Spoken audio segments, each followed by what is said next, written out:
Hey,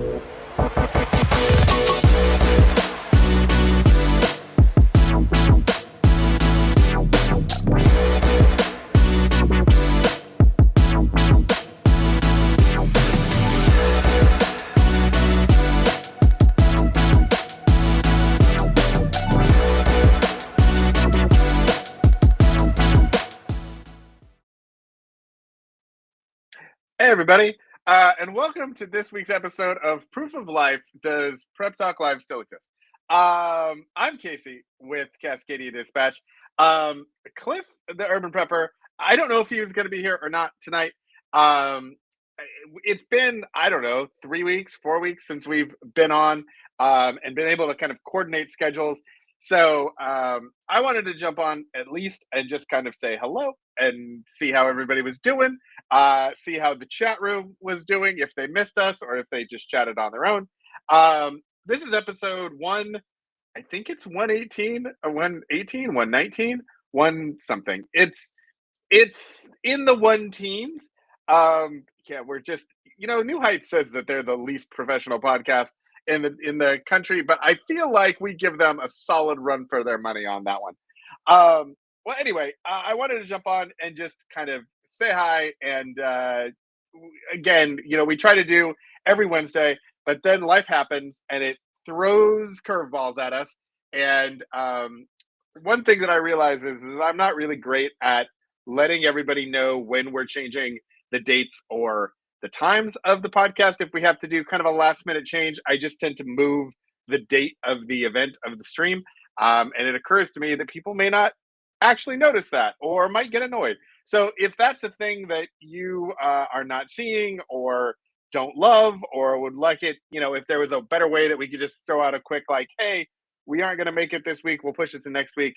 Let me know in the comments. I always try to like make those sorts of things. I don't know. It's the whole perfect is the enemy of the good. I always feel like I need to put something out to do that. And it probably would just be best to actually just say, hey, guys, we're not going to be here this week. Change of plans. We'll see you next week. But I always try to see if I can elevate whatever we're doing. And I think sometimes that means that we don't do it. So sorry about that. But anyway, life has been crazy. We've had lots of kids in plays and rehearsals and things for the last couple of weeks. Tup, I know, was going to, they were doing the, not the World Series, but the Major League playoffs. So it's been a lot of kind of, hey, we're going to make it. We're going to make it. Wait, sorry, life throws us a wrong turn, or not a wrong turn, but just a different turn. So apologies for that, but I want to jump on. I was thinking today, there was a lot of things we could have talked about when if Tup had made it. I know he and I have gone kind of back and forth with scheduling and stuff, but sometimes at the last minute he gets pulled into a meeting or something changes plans or whatever. So totally reasonable. I figured there was a 50-50 shot he would be here tonight or not, but either way, I wanted to jump on and at least kind of show our faces and be like, no, we haven't broken up yet. The band is still together. It's just been on hiatus a little bit. But one of the things today that I thought was a little more timely. There's a lot of stuff. Sutton's Days has been talking about food preps and SNAP and all of that sort of stuff. There's a lot of things from a prepping perspective that we can talk about. One thing that I was thinking about that happened today, and just reminded me, and I thought was worth talking about, because I talk a lot about digitizing things and digitizing your world and prepping through digitization. So scanning your documents, saving them to the cloud, to hard drives, and all that sort of stuff. Well, last week or 2 weeks ago, there was the big global AWS Amazon cloud outage that took out tons of services and tons of businesses and everything. And I think it was about 15 hours, but it spanned like 2 business days. So that was kind of a little bit of a, hey, how fragile is our digital infrastructure stuff going on? And then today there was some sort of global Azure Microsoft outage. I haven't seen the full rundown of what was all included in it. But I know that a lot of the tools that I use, work and things, they stopped working. Lots of 404 errors, lots of pages that wouldn't load, authentications that wouldn't work. There was a lot of disruption. So this is the second big kind of cloud outage that we've had in the last couple of weeks. Google Cloud is the kind of the third big cloud that a lot of people use for their data storage, and a lot of companies use those, but a lot of individuals, families use them personally. Microsoft, you've got OneDrive. Google, you've got Google Workplace or Google Cloud or Google Drive, however you want to call it. Um, Amazon, you might have like Amazon Photos and stuff. I don't really use Amazon for a lot of personal backup stuff. I use OneDrive and Google Drive, Google Cloud more. Um, but I think it's a good reminder that even though we see those clouds and those digital platforms as almost like utilities at this point, we just kind of expect them to work, kind of like the electric company or the gas company or the water company. Like, you don't give a lot of thought to actually like what happens if a water main breaks and then you have no water for 2 weeks. Like, that could happen. It doesn't usually happen, and it's wonderful that we live in a world where that doesn't happen. But it could, like, things, construction takes out power lines all the time.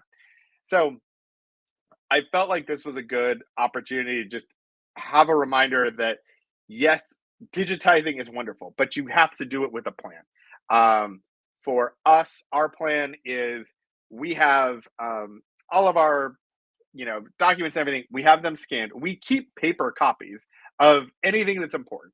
I don't keep paper copies of all of the utility bills and all of the medical EOBs and all that sort of stuff. I'll usually download those. I used to download them, once or a couple times a year or once a month or something.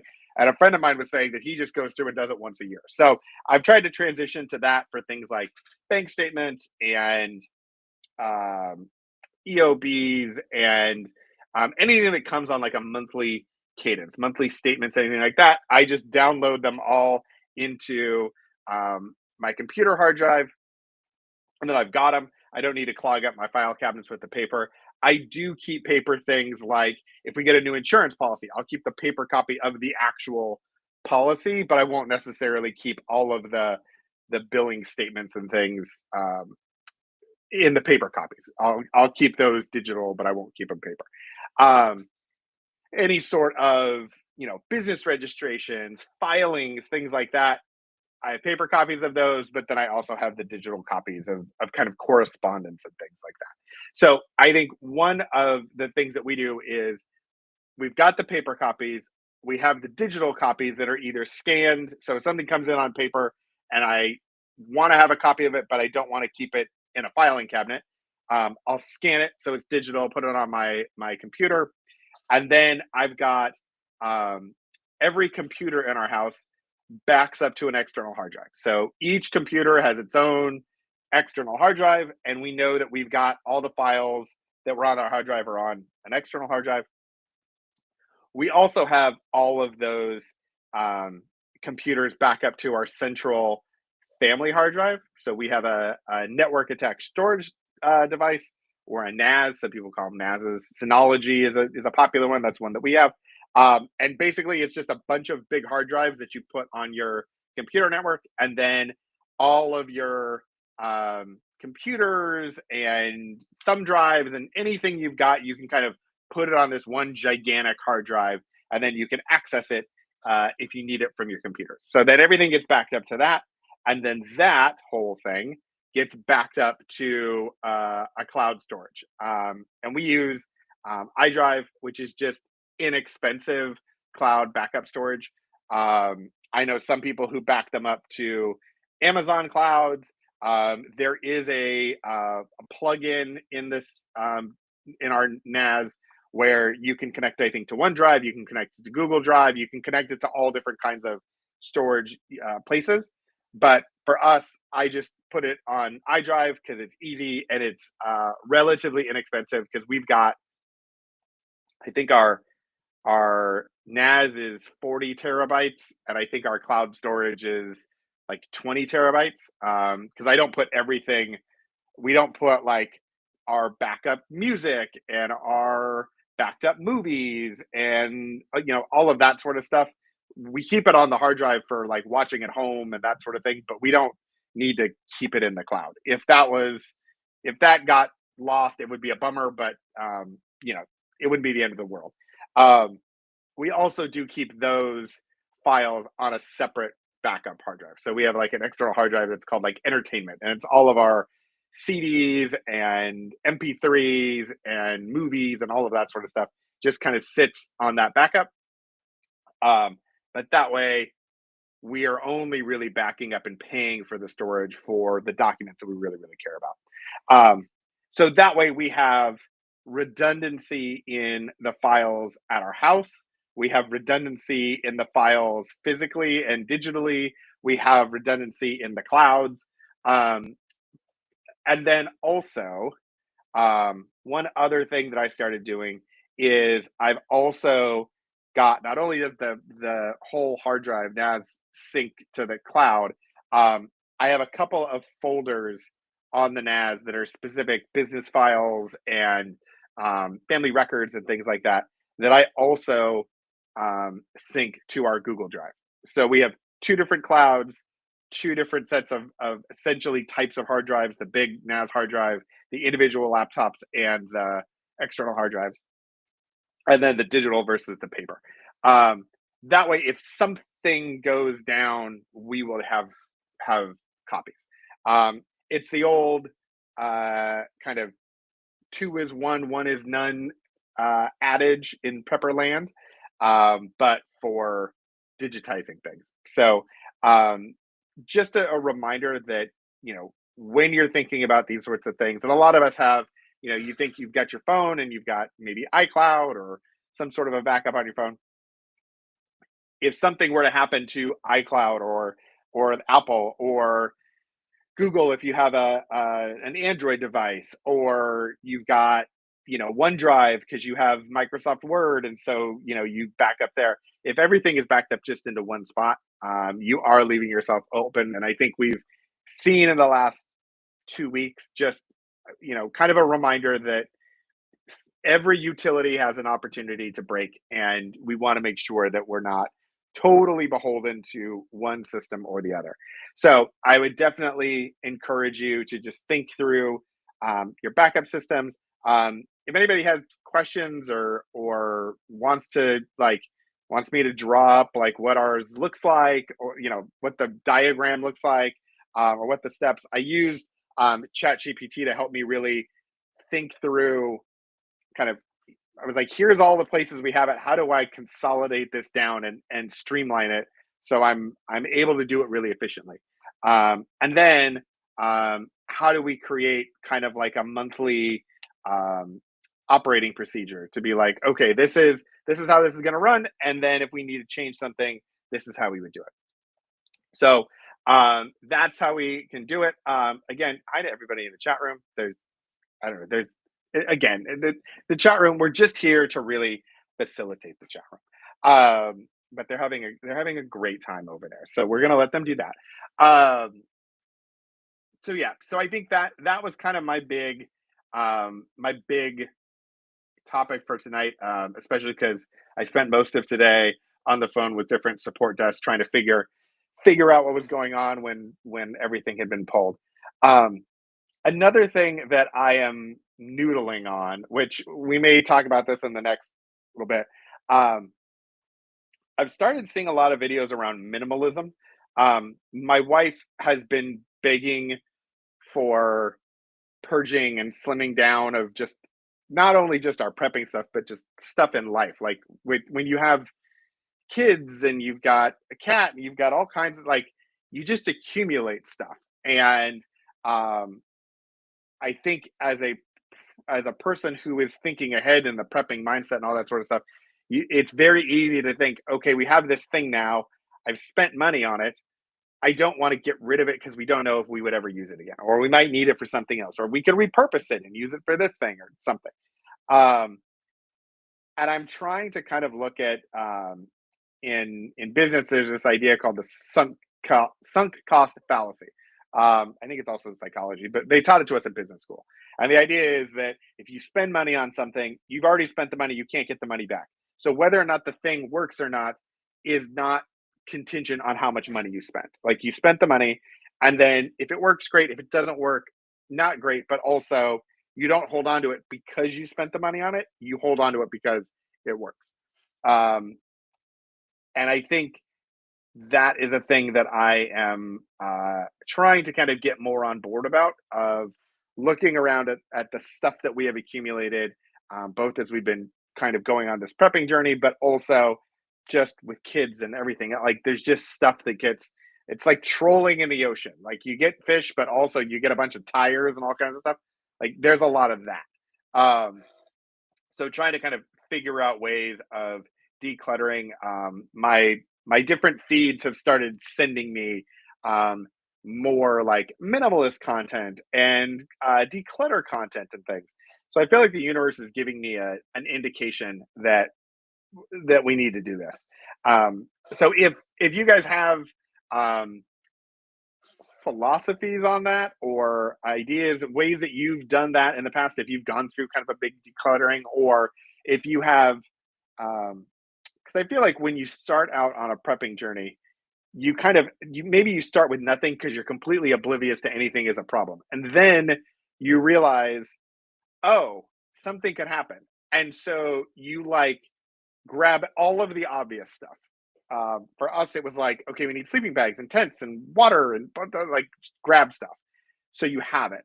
And then over time, there is this kind of learning curve where, and I don't know if the curve goes like this or if it's a learning curve, where you start to kind of understand what you really want, like what really works for you, and um, what type of multi tool do you want, and why would you want that? At first, you just grab the multi tool because you're like, I got to have a multi tool. But over time, you're like, oh, well, I want a Gerber, I want a Leatherman, I want this tool on it, I want that tool. Okay, and then you kind of go through these iterations. In the meantime, you are continuing to add all of these new iterations as you go. Usually, I feel like that's what was happening at Tup's big. I don't remember what we called it. The big meetup where he had so much stuff. And it was because over the years he's been like, oh, I want to try this. Oh, I want to try this. Oh, maybe this would be a good idea. And you get it, but then the mindset is, well, yes, this is a better flashlight, but this isn't a bad flashlight. So why would I get rid of this? I might need it. What if this one breaks? And then you end up with 35 flashlights because you just continue to add and not get rid of it.